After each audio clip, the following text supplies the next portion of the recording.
And now it's Deborah Kobylt Live. Hi, everybody. Thanks for joining us today for Deborah Kobylt Live. Gosh, guess who I've got joining me today? I've got famed TV journalist and best-selling author Jane Velez-Mitchell. I've got singer, actor, also author Simone Reyes joining us today about Pig Little Lies that has recently debuted on Unchained TV. We're going to talk about all that. What's Pig? There you go. Oh, Jane. I love you, Jane. I love that. Unchained TV. Oh, ladies, thank you for joining me. So delighted to be here. Oh my gosh, so much fun. Let's talk about, you are both cast members on Pig Little Lies. What a name. Let's talk about that show. And then we're going to talk about lots of things, Unchained TV and all that. Well, Pig Little Lies is the world's first reality show starring pigs. We are not the stars. We're cast members. The stars are Dante and Beatrice, two pot-bellied pigs, what they call a bonded pair, which means they love each other, husband and wife, who were trapped in a high-kill shelter. And this woman, Simone Reyes, a vegan country music star, came to the rescue and got them out. And essentially that turned into a show. And what happened was, I've just started this streaming network, Unchained TV, which is available on your phone. It's available on your Roku device, Amazon Fire Stick, Apple TV device. And I was looking for exciting content. Simone's one of my best friends. And so I called her. I said, look, we've got a lot of very serious documentaries. That's great, very informative, but people want entertainment. Let's come up with something fun. She said, I can't talk right now. I'm trying to rescue these two pigs. They're going to be killed tonight. We've only got a couple hours. I go, that's our show. Oh my, Simone, what were you doing rescuing these pigs? Because I think you live sort of within the city proper of Los Angeles, right? Up in the canyons. And you were rescuing these pigs. Talk to us about it. Yes, I mean, I've actually not been involved in rescue, only when forced, because it takes so much energy and it takes so much of your heart. And it's something that I'm better at animal rights versus animal rescue. And I sort of step in when I have to walk a cow out of a slaughterhouse or something like that. But for the most part, you know, I give all accolades to the trench workers, but I typically, don't do a lot of it. But over the pandemic, I somehow became aware, I think just by scrolling social media, how many pot-bellied pigs are in shelters and how many are being euthanized when they're pregnant, when they're babies, when they're healthy, when they're friendly. And I stepped in, and now I'm sort of in it, in the world of pig rescue.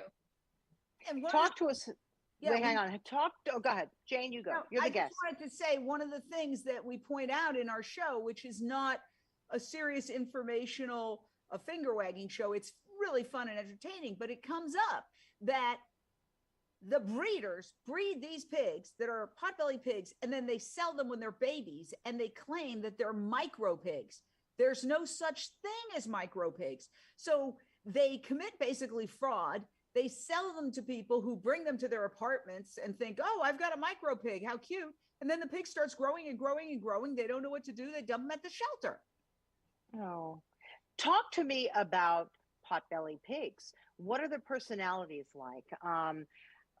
They're family oriented, right? Talk to us about that in terms where people would understand what they're like, because we often look at a pig and someone will make a terrible joke, in my opinion, about ham or bacon, which always gets me very upset. Well, so talk to me about them. All pigs, the pigs that, are bacon, right? They have been scientifically proven over time and time again to be smarter than dogs. And we know how people typically, love their dogs and consider them family members. Smarter than dogs and smarter than toddlers.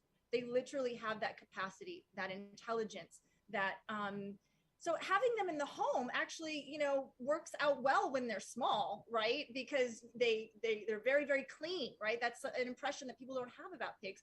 They know exactly where to go to the bathroom. They're very, very easy to potty train. They love to sleep in bed with you. They love to cuddle. Mother pigs sing to their babies often when they're born. Incredibly, incredibly compassionate and wonderful, wonderful companions. That said, they do grow, as does any animal grow. And a pot-bellied pig, while they're not going to be like a meat pig, there certainly can get to be up to 200 pounds. People Wow. also aren't told that many places aren't zoned for pigs. So you're sort of set up to fail, even if your worst crime is that you're ignorant on what it means to having a pig. So that's why they end up in the shelters. So many times they end up there pregnant. So then, Oh. A pig is like a cat. They typically have between 10 and 15 babies, which is kind of something that we're dealing with right now. We have all these babies that need homes, and we have to make sure that these homes are appropriate. Yeah. Is this the kind of a pig though that people generally consume, the pot-bellied pig, right? Well, there are pigs that I always say who are bred for meat. And in fact, on the serious side, we do pay tribute to those pigs. There is a slaughterhouse right near downtown LA, and we have what are called vigils, and we bear witness because the SAVE movement, which has vigils at slaughterhouses all around the world, is based on the philosophy of Leo Tolstoy, who was actually one of the early animal rights activists, who said, when you see suffering, you have a moral obligation not to turn away and pretend it's not happening, which is what most people do, but to get closer, see if you can help. And in those cases where you are helpless, you cannot actually change the situation. You must bear witness. There is power in bearing witness. And so that's what we do. We go to the slaughterhouse and we stand outside as the trucks come with hundreds of pigs who haven't had water in days and who are terrified. They're all babies. They're killed when they're about 6 months old.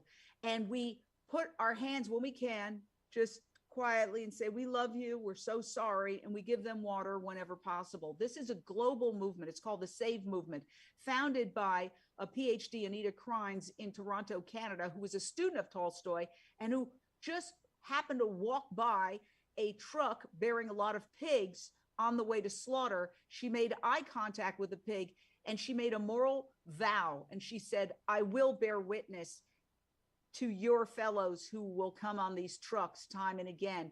And she started a whole movement based on that. Then she was arrested, put on trial. I personally flew to Toronto for the trial.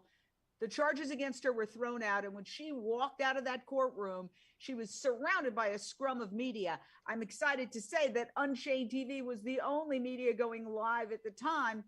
And she talked about the intelligence of pigs and how pigs are someone, not something.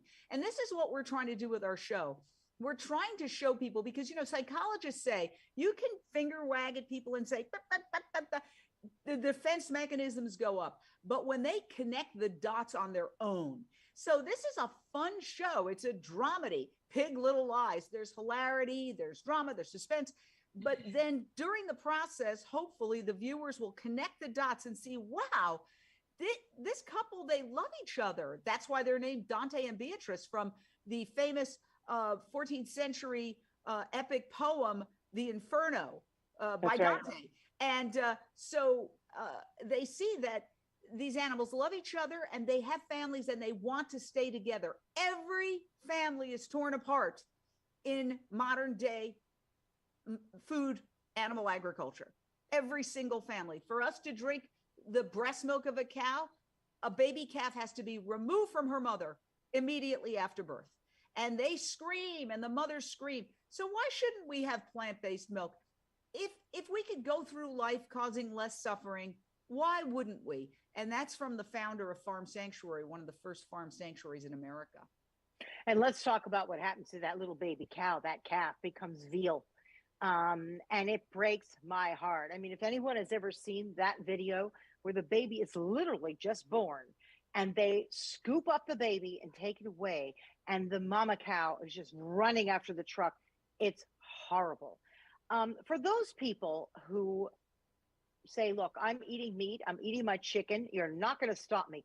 Is there a more compassionate way to do this? Because slaughterhouses are horrifying. There's no nice way to kill somebody who doesn't want to die. If I said to you, hey, I'm going to come over, I'm going to give you a nice massage, and you're going to be so relaxed, then I'm going to kill you. What would you say? No, thank you. I'll pass. Right. Okay, but then let me get a step further. And it's slaughter is never, it's never pretty. This is not euthanasia. It's slaughter. It's slaughter. There's no nice way. That is a fantasy. See, in order to perpetuate exploitation and oppression, no matter what entity of oppression you're talking about, we can look back in history and think of examples of human oppression, human upon human, or examples today. There always has to be a fantasy fairy tale, a whitewashing. Oh, this is just one big happy family. Everybody's getting along. They love this. Okay. And you could think of your own historical references that I'm sure will pop to mind. And it's a lie. So people want to believe the lie because they don't want to change their behavior. But what we're saying is this is not a sacrifice. You know, I'm 27 years sober. And before I got sober, before I hit bottom, I thought, well, if I get sober, I'll never go to a party again. I'll never watch the sunset again. I'll never have fun. I'll never karaoke again. I do it all. And I also continue to make a complete fool of myself, but now I remember it. But the point is that I'm not, all the projections I had about what sobriety was were completely false and self-generated. And it's the same thing about people who are afraid of giving up their meat. It's all self-generated. It's not a sacrifice. Look, even the Beyond Burger, there's lots of burgers out there. Even they have morphed into really, really tasting more like a burger. For those people who are like, I got to have my meat. It's like, you know, I'm dying to just do more taste tests, whether it's chicken or other forms of meat, because they're getting more clever in making these products so that those people who have to have their meat, there are substitutes, and also offering equally as much protein and healthy for you. I know there was a time where they say, oh my gosh, this stuff isn't healthy. That's changed a lot too. Am I correct about that? Simone, you want to take it away? Well, absolutely. If you just look at, you know, cholesterol, right? That's an animal product. But Beyond Meat is a good example, because I mean, Kim Kardashian really doesn't need to become an ambassador for Beyond Meat, but she is, right? You have all these celebrities now that are starting to push the vegan lifestyle, the vegan message. You know, these are not people that need to do that. They don't need the money. They don't need the, you know, the PR. They don't. And they're starting to bring a whole new generation. Certainly the younger generations are now growing up where veganism is just a normal word. It's, you know, it's an option at almost every single restaurant, you know, across the globe. We've become so accustomed now to the word vegan, whereas, you know, 10 years ago, we were all seen still a little bit as freaks, you know? Definitely. How often would I go to a restaurant and say, would you have a vegan option? I'd have to sort of whisper. And now it's just right there, right? It's like, oh, of course we do. So you're absolutely right. We've really continued to grow because of people like the two of you who go out there, and Jane, who's right out in the front of the slaughterhouse saying no. And because of what's going on Unchained TV. Okay, Jane, you lifted it up. Let's talk about it. I got the message. I got it. So no, because I believe in it. I have to tell you, I believe in it. Unchained TV is sort of pointing us in a certain direction without hitting us over the head about a healthier lifestyle, right? Could you explain, both of you? Well, I was in mainstream media for I cut the first 3 jobs off my resume, frankly, a long time, 38 years. So when I got to a certain age, I said, all right, now it's time for me to just strictly pursue my passions. And I immediately went out with like a GoPro camera and I started shooting. It was the first story I did was at the Staples Center, 200 people in freezing 9-degree weather protesting against Ringling Brothers Barnum and Bailey Circus. The whole point was that these very important topics are not covered by mainstream media, because look at the advertisers, meat, dairy, and pharmaceuticals, the very industries that would have to collapse or radically change if people started eating plant-based. I was like, I'm tired of the gatekeepers. I work with gatekeepers for 38 years. I want to go around the gatekeepers. So first we started with Facebook, and we did some cooking shows that won awards that Simone was also a star of on Amazon Prime. Nominated for 8 Taste Awards, won 2 Taste Awards, New Day, New Chef. And then I said, we need to use every technology available. These streaming networks are coming on. Eamon McChrystal, who's our brilliant producer, an Irish tenor who's become a Hollywood producer, he figures things out. He said, I can do a streaming channel for you. I said, let's do it. So now we have more than 600 videos, documentaries, cooking shows. Simone Reyes is a great country singer. She has her shows on there. And what we do is we are a nonprofit, we raise funds, and then we place ads on, let's say, people who use Amazon Fire Stick. The number one search term is free. They want free content. They don't want to pay unless it's for something really glamorous like an HBO Max series, Showtime. If they're not getting like Billions or Homeland or Succession, they don't want to pay. So this is 100% free. We do it through our nonprofit. We use the genius of the vegan animal rights community documentaries. Just before I went on, I was working with, I've got 6 videos of me cooking, and I looked at them. They were fantastic. I said, send them to me. We'll make a channel. So most of people in our movement are not motivated by making money. They're motivated by just a passion to wake up the world, because animal agriculture is ruining our planet. It's giving the planet a buzz cut, and that's accelerating climate change. Trees absorb carbon. Huge amounts of the earth and the Amazon rainforest are being chopped down to create grazing land for cattle. Not only that, I care about world hunger. Children are dying of starvation right now, where we're taking a good, huge percentage of the food we produce globally and feeding it to 80 billion cows, pigs, chickens, turkeys, goats, and lambs, when if we fed that food directly, children wouldn't have to be starving right now. So there's a gazillion.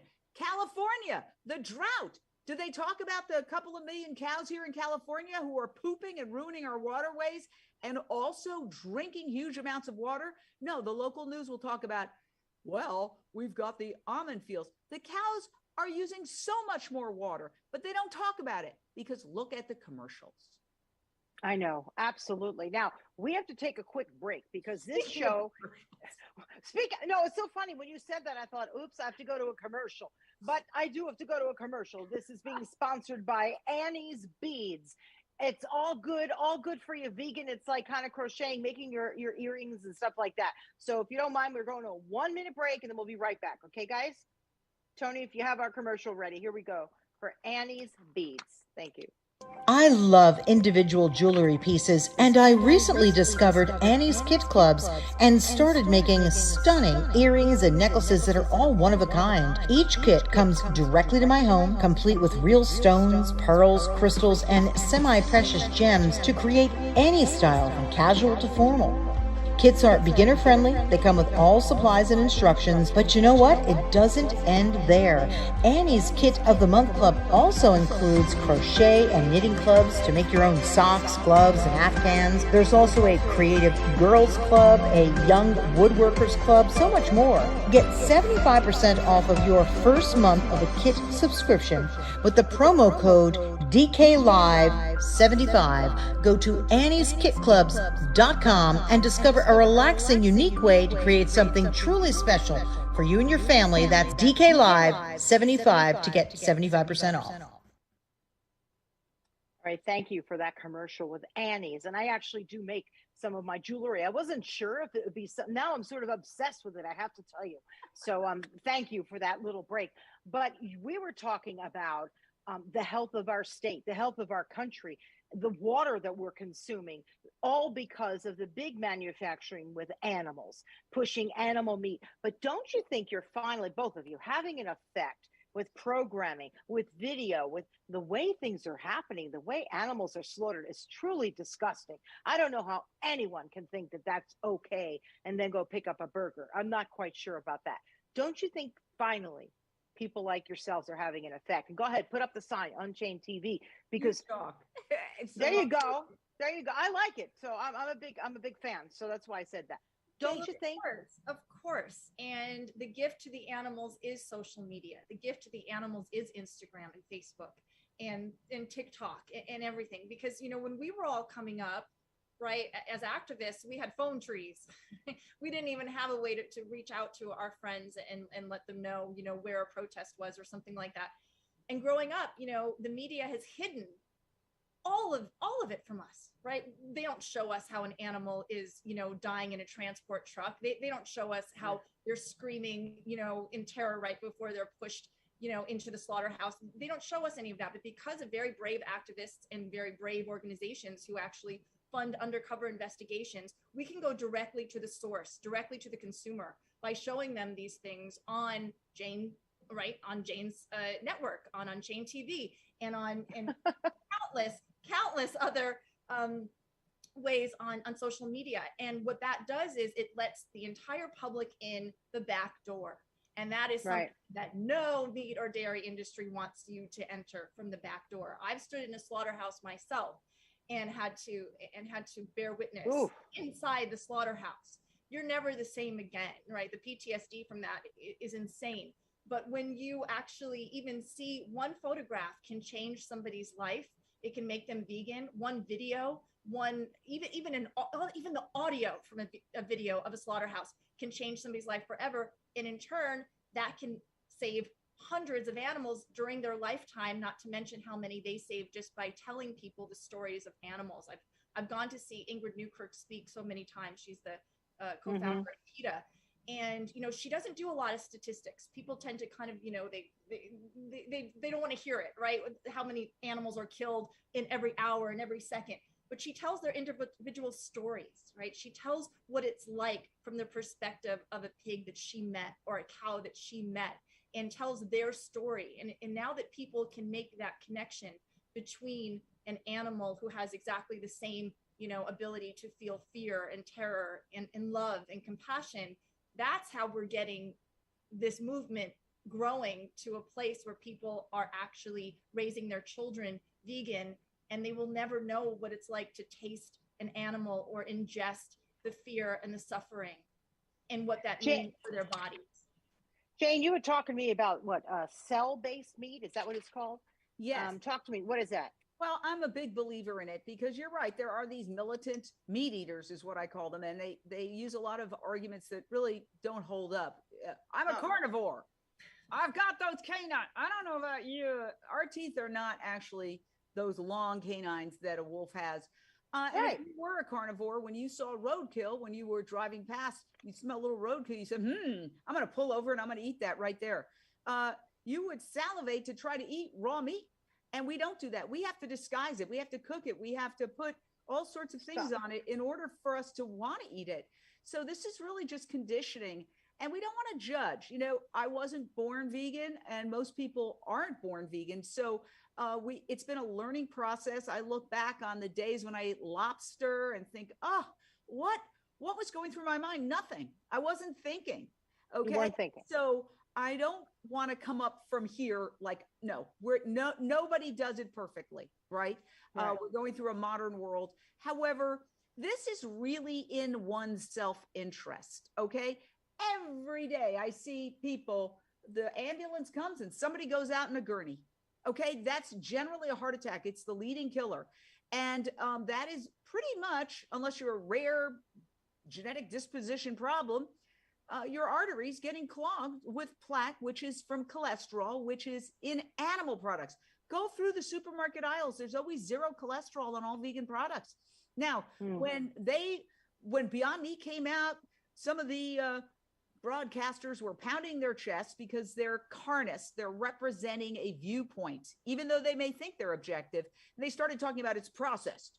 Well, have they ever mentioned that processed meat, which is hot dogs, deli slices, bacon, is officially cancer-causing, according to the World Health Organization? It is a carcinogen on the level with cigarettes.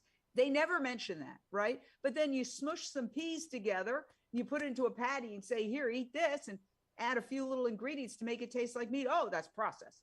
So that's called selective indignation. They're getting indignant about something that they're prejudiced against. They have a desire to basically put it down, and they're finding reasons to critique it. But then the things that really are killing us, they're not critiquing.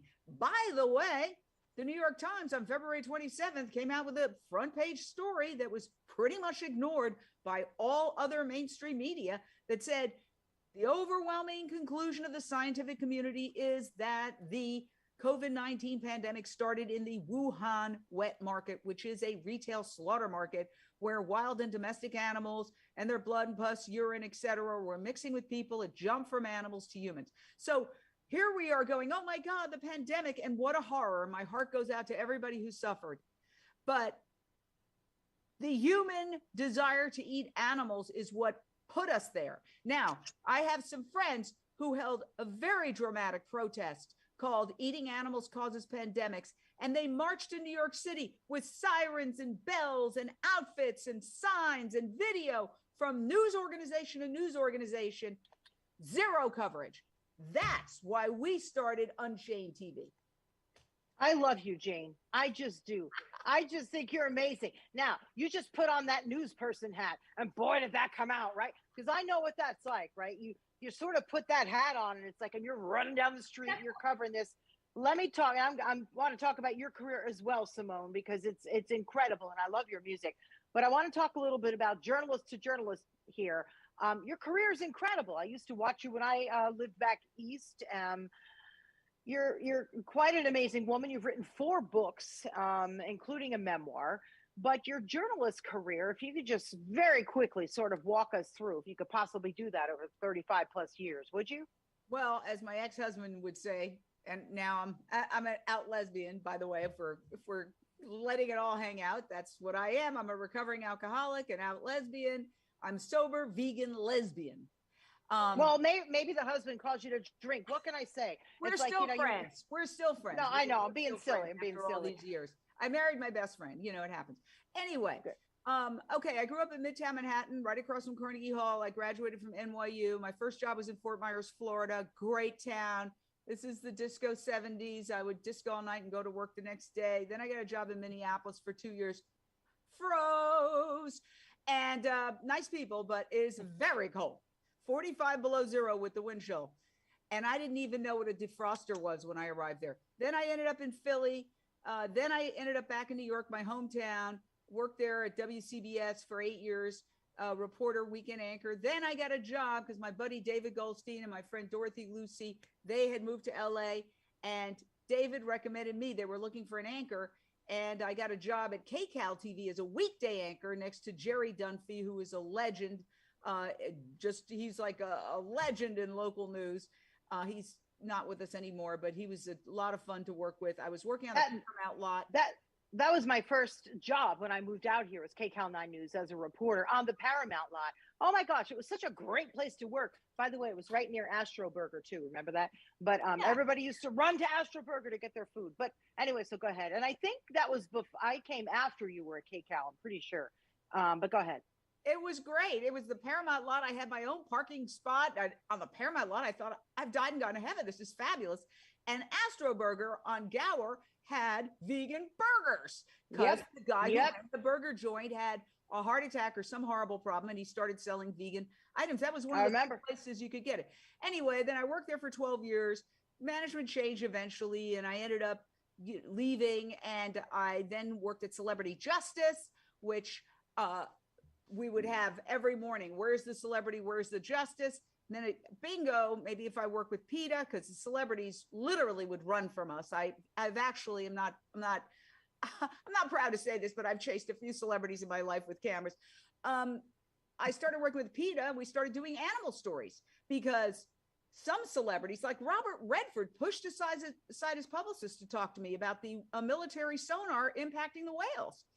So wait, you were at CNN too when you did an animal story, right? And that's what led you to do this. Yeah, right? Eventually I ended up at CNN Headline News. I got my own show, and I was on right before Nancy. I was covering crime, but this is crime. This is crime against animals, against planet, against our own health.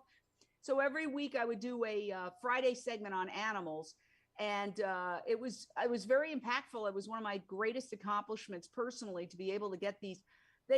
Maybe they thought I was going to do pet adoption, but I did hardcore animal rights every Friday for 6 years, pretty much. And then after that ended, it was a nice run, 6 years. Then I decided to do it full time, just do the animal rights. I want to say something. All people out there, particularly women, you can have a second and third career no matter what age you are, because I believe you were over 50 when you started doing that, right? And that's really important to me. I just don't laugh. That's very important to me because I feel like we can do what we want when we want, and the age barriers are without a doubt breaking down because we're just doing what we want. There's nobody there telling us that we can or can't. It's like, oh, really? I'll stream it myself. So I love that you've done this, Jane. You're an inspiration to a lot of it. There we go. Unchained TV. Hey, I love it. I told you to do it, right? Keep it up. Put it up right behind you. Okay. I love your career. It's been something that I have followed. I love that you have passion for what you do. And Simone, I know that in a different field, you're just the same, right? With your music, you've also written, also an author as well. Tell us a little about yourself. You also are an actor, please.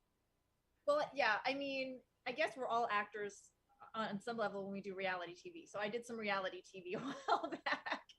And I found myself, like a year before the pandemic, just having a little bit more free time, which I never had because I was a workaholic. And I always wanted to sing, and I was never, had the time or the, the ability to take time out to do that. And I've always loved country music. So I just sort of launched a career in country music. It's been really fun.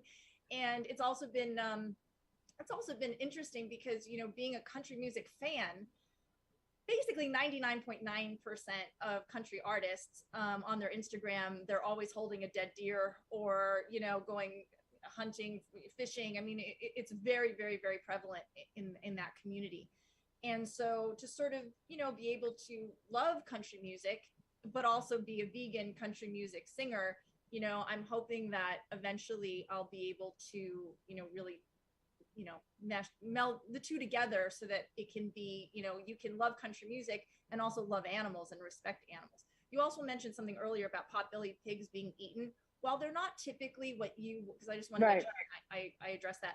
Well, you wouldn't normally get a pot-bellied pig to eat.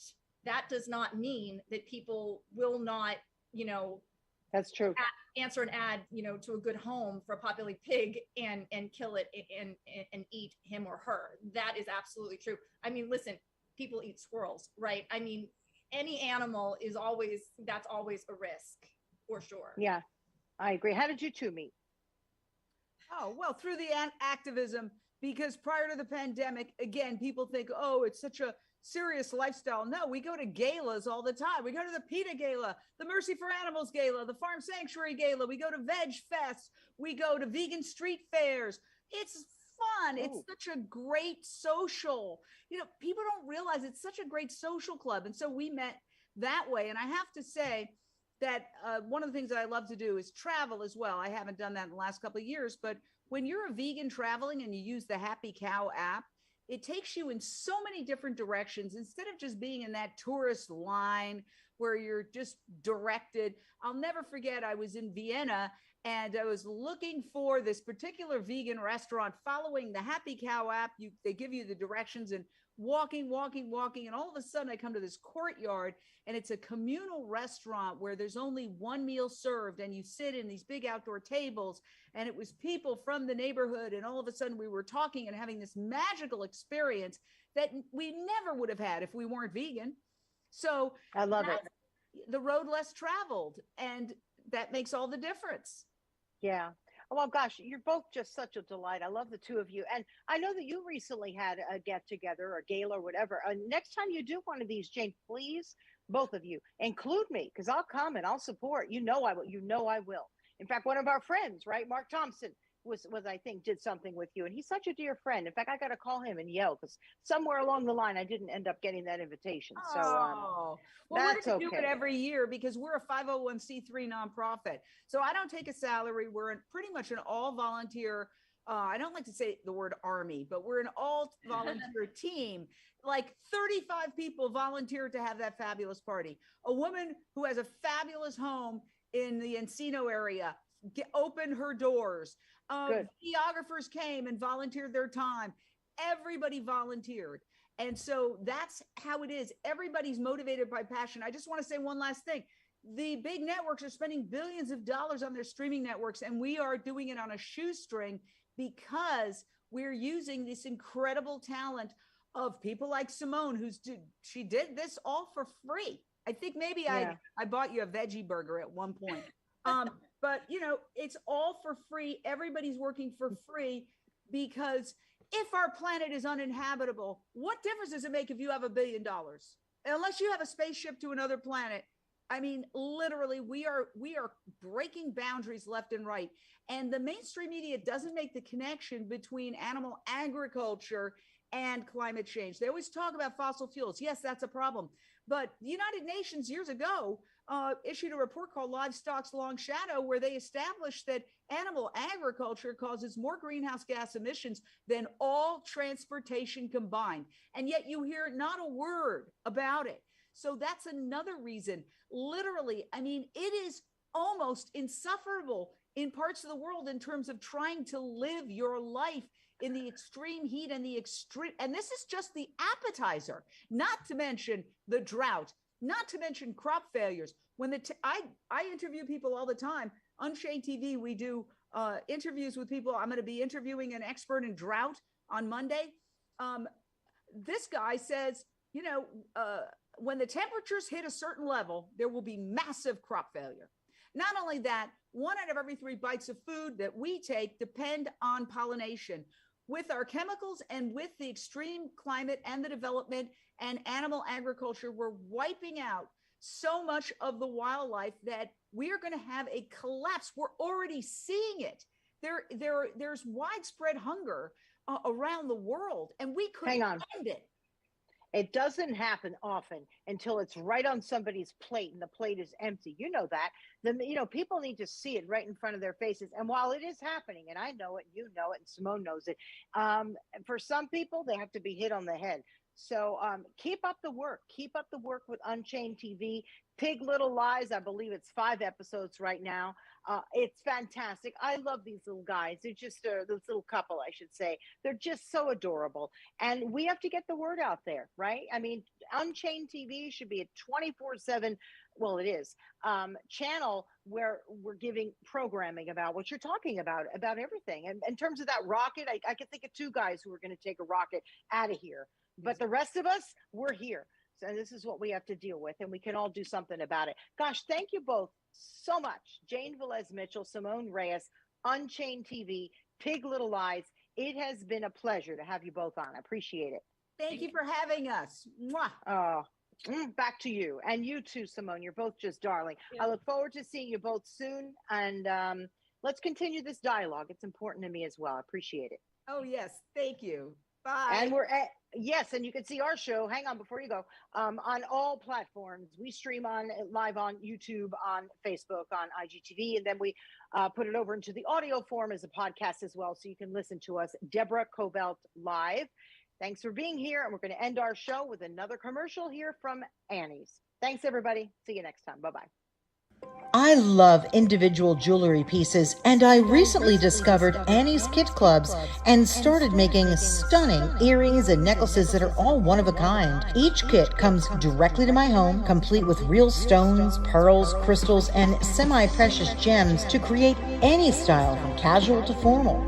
Kits are beginner friendly, they come with all supplies and instructions, but you know what? It doesn't end there.